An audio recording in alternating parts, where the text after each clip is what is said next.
There's no set formula for what a life is worth. And, you know, there's that famous movie with John Travolta, A Civil Action, and they talk about the value of cases. And they say the case that is worth the least is the death of a young baby or a child because they're not a wage earner, they don't have people relying on their income.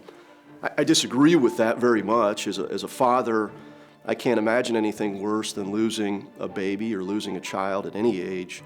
So when you talk about what is a case quote unquote worth, I don't even like using the term worth, but there's no better term to use.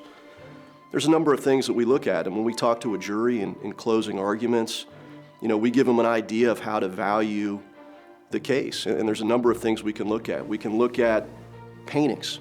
You know, the most expensive painting in the world is several $100 million. And why is a painting so valuable? Well, it's generally because it's one of a kind. And it's made by one artist, and it's typically a famous artist, and it's the only one that you can get that's like that.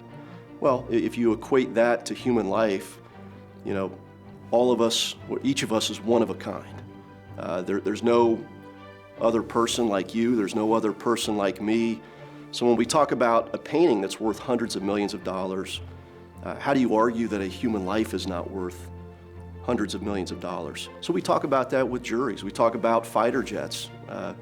You know, these $100 million plus fighter jets that we've got, all of them come with ejection hatches. And the reason is that human life is more important than any amount of money.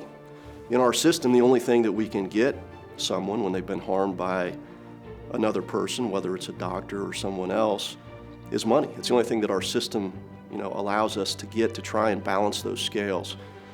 So each case is case dependent. You know, age does factor in, family factors in.